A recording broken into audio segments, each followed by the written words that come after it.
कि इनकी स्मृति में हर साल अलंकरण समारोह और रुस्तम जी स्मृति व्याख्यान का आयोजन करते हैं।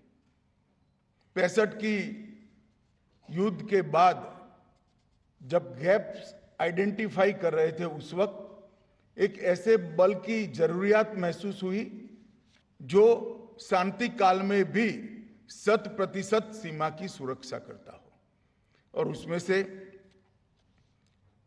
बीएसएफ का विचार जन्मा, बीएसएफ का भी जन्म हुआ, और श्रीमान रुस्तम जी पहले सीमा प्रहरी बनकर इसके स्थापक डायरेक्टर भी बने। मित्रों, ये यात्रा जितनी मुहिम है, जितनी कठिन है, उतनी ही रोमांचक काली है।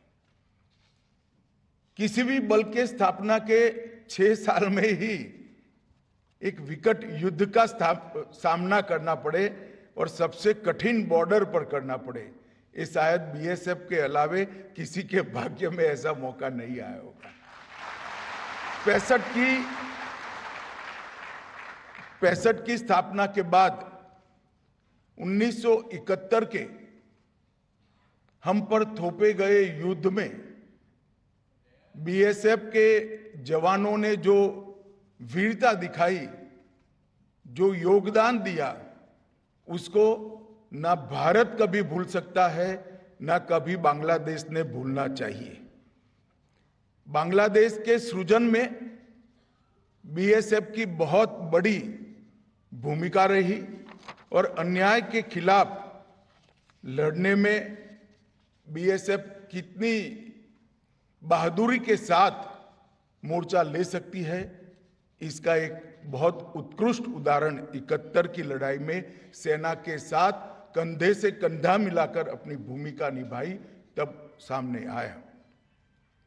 मित्रों, आज यहां पर सीमा प्रहरियों को अलंकृत भी किया गया, गैलेंट्री मेडल्स दिए गए, मेरिटोरियस मेडल भी दिए गए। ये जिन जवानों को मेडल मिले हैं वो प्रतीकात्मक है। उनकी ड्यूटी ऐसी जगह पे थी, उनका कालखंड ऐसा था जिसके कारण उन्होंने अपने दायित्व को अच्छे से निभाया, बहादुरी दिखाई और मेडल का अधिकार मिला। परंतु एक मानों में ये मेडल सभी सीमा प्रहरियों की बहादुरी, जज्बे और समर्पण को सम्मानित करने की एक प्रक्रिया है जो अंदर भी है, बॉर्डर पर भी है और आंतरिक सुरक्षा के लिए भी जूझ रहे हैं। ये प्रतिनिधि जो आपके आज यहां मंच पर दिखाई पड़ते थे, वो आप सभी का प्रतिनिधित्व करते हैं। तो इन मेडल्स के लिए मैं हर एक सीमा प्रहरी को बहुत बहुत बधाई और अभिनंदन करना चाहूंगा। सीमा की सुरक्षाओं के साथ साथ बीएसएफ ने आंतरिक सुरक्षा, आपदा प्रबंधन और आतंकवाद विरोधी अभियानों में भी बहुत अच्छे से हिस्सा भी लिया है और परिणामों को भी प्राप्त किया है। चाहे चुनाव कराना हो, चाहे कोरोना हो, चाहे खेल का मैदान हो, चाहे आतंकवाद का सामना करना हो, चाहे नक्सलवाद का सामना करना हो, चाहे उत्तर पूर्व में शांति की स्थापना करनी हो, हर मोर्चे पर जब बीएसएफ को तैनात किया गया, बीएसएफ ने बहुत अच्छे तरीके से अपनी ड्यूटी को निभाया है। मित्रों, आज मैं यहां आया हूं तब आज ये अलंकरण समारोह एक प्रकार से ऐसे समय हुआ है जब बीएसएफ और सेना ने एक अप्रतिम शौर्य का उदाहरण पूरी दुनिया के सामने प्रस्थापित किया है। ऑपरेशन सिंदूर ये हमारे प्रधानमंत्री की दृढ़ राजनीतिक इच्छा शक्ति, हमारी सूचना एकत्रित करने वाली संस्थाओं की सटीक सूचना और सेना का मारक क्षमता का अद्भुत प्रदर्शन, ये तीनों मिलता है तब ऑपरेशन सिंदूर बनता है। मैं आज ऑपरेशन सिंदूर के बैकग्राउंड की भी जरूर बात करना चाहूंगा। मित्रों, हम सभी जानते हैं कई दशकों से हमारा देश पाक प्रेरित आतंकवाद का सामना कर रहा है। सालों तक कई बड़ी बड़ी घटनाएं पाकिस्तान ने की, मगर इसका जवाब, उचित जवाब नहीं दिया गया। हम संरक्षात्मक काम करते रहे, हमारे लोगों की जान बचाने के लिए बहुत अच्छा काम हमारी पुलिस, सेना, बीएसएफ सब ने किया, मगर कभी भी उचित जवाब नहीं दिया। 2014 में नरेंद्र मोदी जी प्रधानमंत्री बने, भारतीय जनता पार्टी के नेतृत्व वाली सरकार बनी और सबसे पहला बड़ा हमला उरी में हमारे जवानों पर किया, उनको जिंदा जला देने की हिमाकत की और हमने सर्जिकल स्ट्राइक कर पहली बार आतंकी ठिकानों में घुसकर आतंकवादियों को जवाब देने का काम उरी के बाद तुरंत किया। हम मानते थे कि संदेश से शायद अब सब कुछ रुक जाएगा, मगर नहीं रुका। पुलवामा में हमला हुआ, सीआरपीएफ के जवानों को आतंकी हमले में उड़ा दिया गया। भारत की सेनाओं ने एयर स्ट्राइक कर इससे उरी से कठोर जवाब देने का प्रयास किया और फिर से एक बार हमने आतंकी अड्डों को उड़ाने का काम किया। और उसके बाद पहलगांव में इंतहा ही कर दी।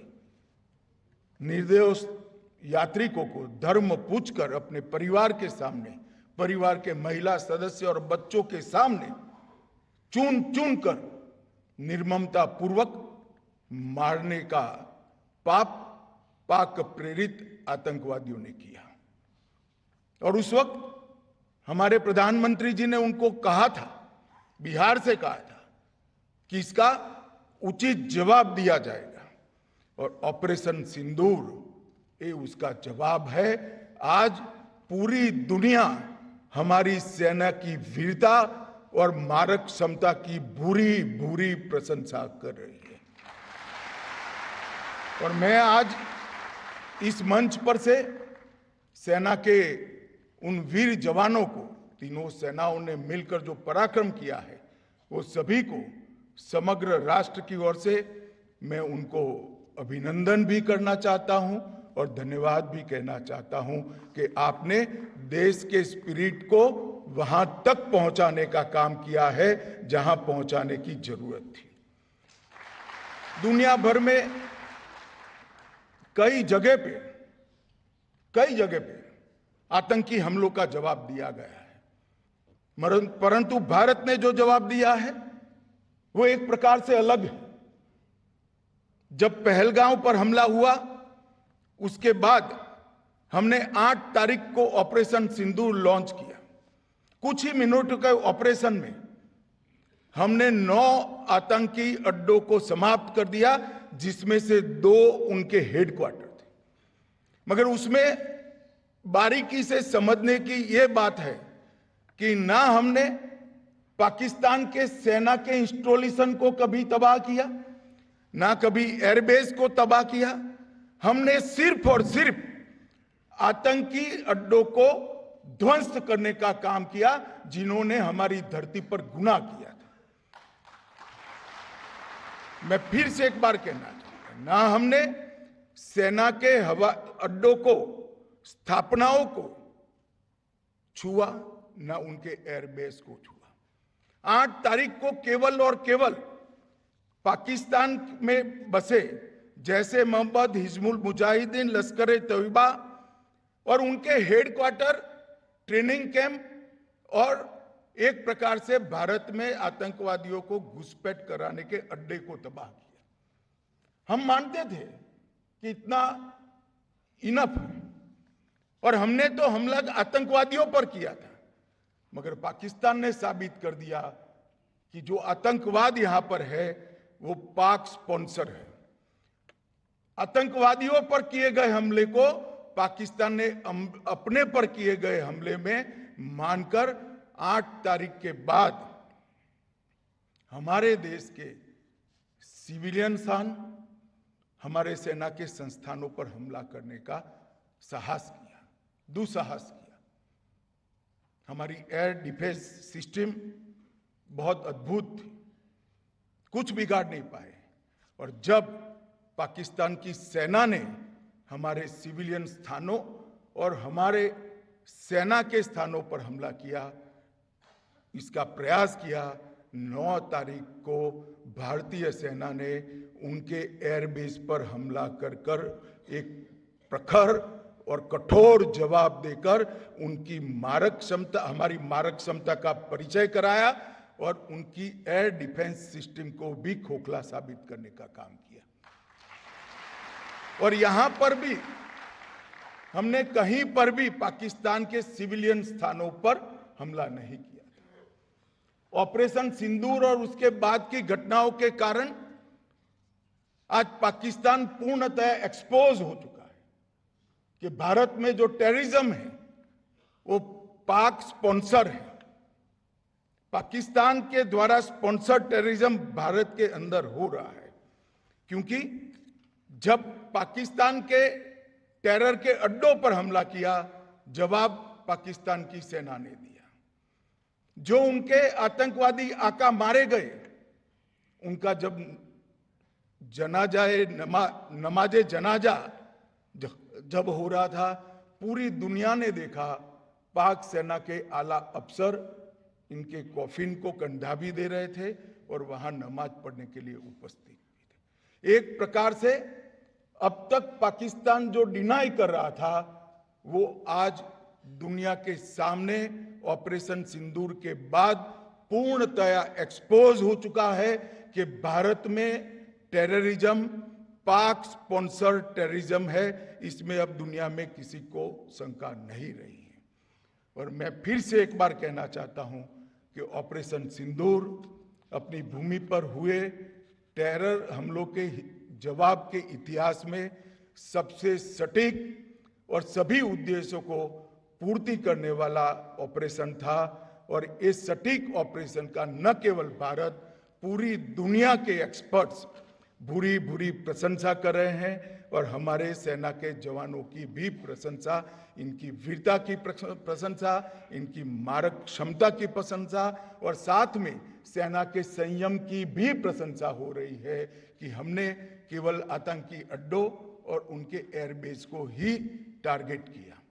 मित्रों, 100 किलोमीटर अंदर घुसकर पहली बार हमारी सेना ने पाकिस्तान को जमीन दिखाने का पराक्रम किया है। पूरा देश सेना के जवानों पर नाज करता है, हमारे बीएसएफ के सीमा प्रहरियों पर नाज करता है। ये जब घटनाक्रम चल रहा था तब, क्योंकि युद्ध घोषित नहीं हुआ था, बीएसएफ ने भी बॉर्डर नहीं छोड़ी थी, बीएसएफ भी मोर्चे पर थी। जब उस ओर से गोलाबारी हो रही थी, सेल चल रहे थे, गोलियां चल रही थी, बीएसएफ के जवानों ने भी 1 इंच भी पीछे हटे बगैर उनके गोली का जवाब गोले से देने का काम किया और उनको ये बता दिया कि बीएसएफ 24 घंटा 365 दिन तैनात है और जब तक बीएसएफ है पाकिस्तान की सेना 1 इंच भी आगे नहीं बढ़ सकती है। मैं ये सभी सीमा प्रहरियों को भी बहुत बहुत बधाई देना चाहता हूं। मित्रों, इस ऑपरेशन सिंदूर ने आत्मनिर्भर भारत की डिफेंस प्रोडक्शन में जो स्थिति है उसको भी बहुत अच्छे तरीके से आज हमने इसकी सफलता देखी है। और मैं मानता हूं कि आने वाले दिनों में मोदी जी के नेतृत्व में ये अभियान और चलेगा और हम आत्मनिर्भरता की ओर आगे बढ़ते चलेंगे। ऑपरेशन सिंदूर में बीएसएफ के मोहम्मद इम्तियाज अहमद और दीपक चिंगाखम ने मातृभूमि की रक्षा करते हुए सर्वोच्च बलिदान दिया। सेना के भी जवानों का बलिदान हुआ है।